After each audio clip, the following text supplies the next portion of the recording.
Console my people, give them comfort, says your God. Speak tenderly to Jerusalem's heart and tell it that its time of service is ended, that its iniquity is atoned for, that it has received from Yahweh's hand doubled punishment for all its sins.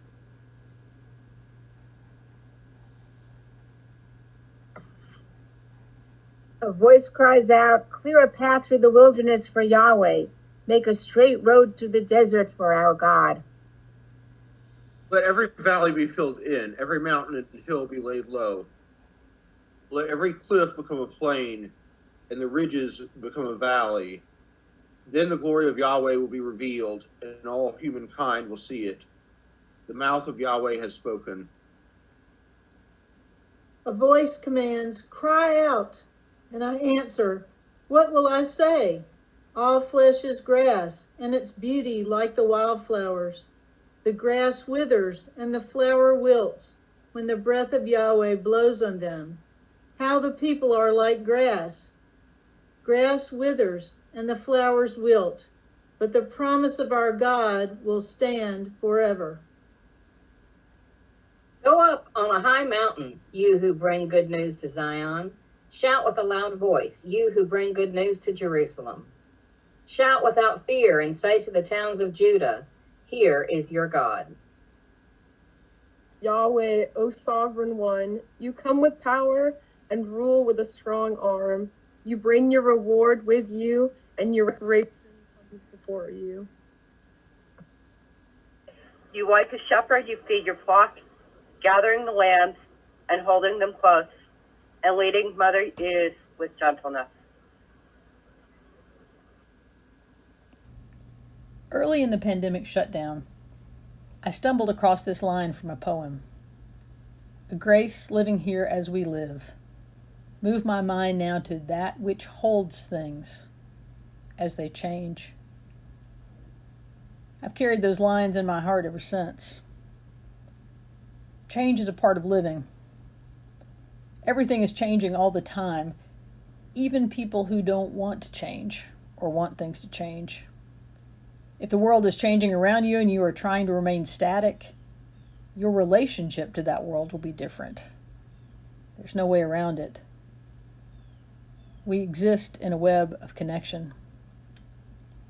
We like to think of life as having stable parameters, but the truth is that often things change in ways that we wouldn't have predicted or chosen.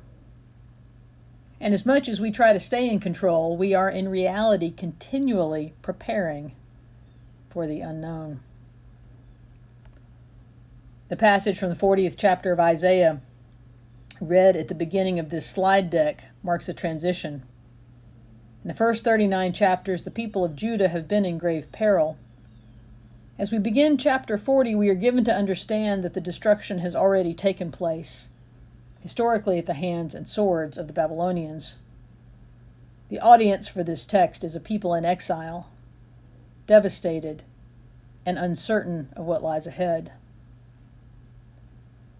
But the passage is read in the Advent season to lift up a different kind of change, the hope of something being made new.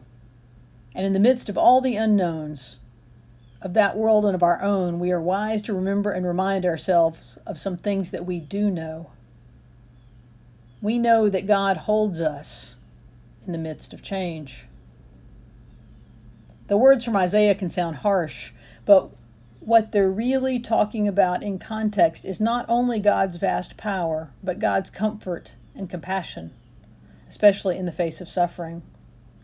This is a reassurance of God's consoling, attentive care in face of our fear and our grief, our mistakes and our missteps, whether those are individual or communal. And we know in turn that we are called to care tenderly for one another, to hold one another in community and blessing, as we seek to regain our equilibrium and continue forward into the next chapters of our collective story.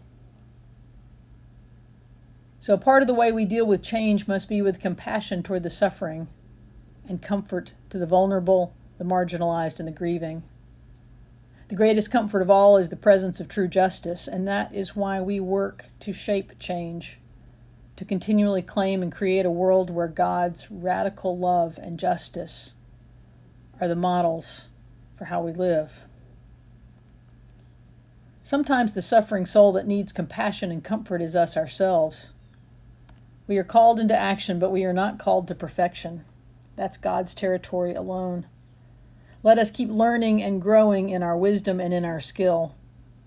Let's also grant ourselves some compassion in these difficult times. That leads us to another point about preparing for the unknown, and that's the sure knowledge that grace surrounds us all the time. We often forget that, understandably, in the chaos of our contemporary world. We lose track of the holy. We set aside the sacred in a quest for some other kind of empty reward or in just a state of frantic exhaustion. But God's grace is always there. We just have to slow down enough to allow ourselves to recognize it.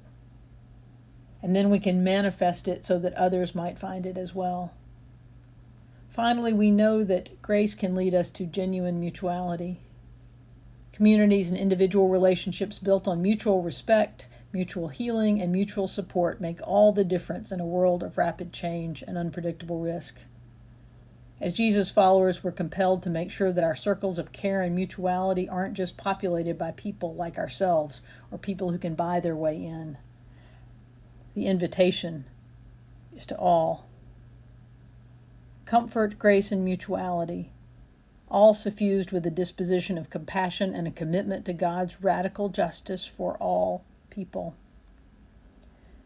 These are our familiar, necessary tools as we prepare for the unknown, and that we carry with us as we prepare our hearts in Advent and steady ourselves for what lies ahead.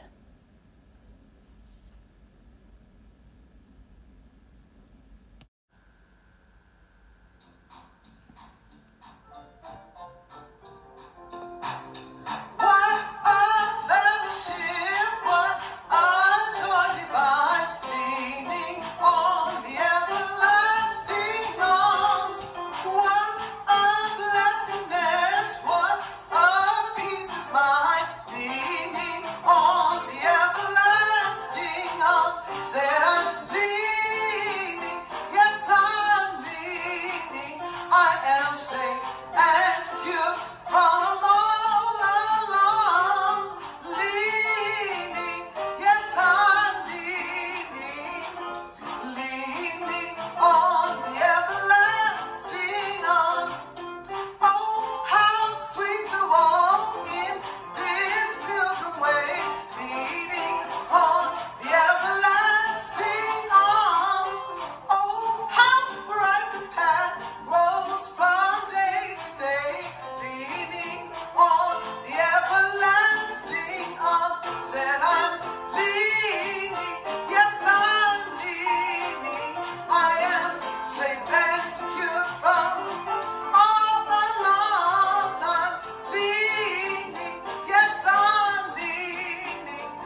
O come thou day spring, come and cheer our spirits by thine advent here.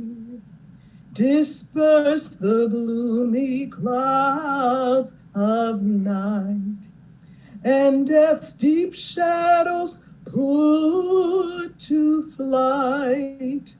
Rejoice, rejoice, Emmanuel shall come to thee, O Israel.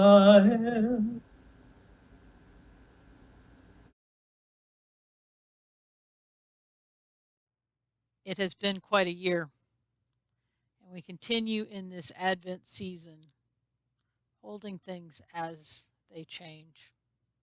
A few credits where they are due. The Wendell Berry poem that I cited is from A Timbered Choir, which is the Sabbath Poems 1979 to 1997. The reading from Isaiah 40 was from the Inclusive Translation and was read by Denise Thornley Brown, Phyllis Mark, Trey Stewart, Reverend Sally Harris, Marty Slay, Lillian Nelson, and Sarah Brosnan. Sarah is our long distance seminary intern this year, and we are grateful that she is with us. And our musical selections come from beloved's theomusicologist in residence, Reverend Dolly Howell Pankey, and our music ministry team leader, Mr. Vince Perry, whom we are fortunate to share with First Congregational. Now I understand it is my task to light the second Advent candle, the candle of peace. And so I have here one of our candles from our lovely Advent bags that our worship arts ministry team did for us. And so I have lit this, and I'm going to pass it to JR.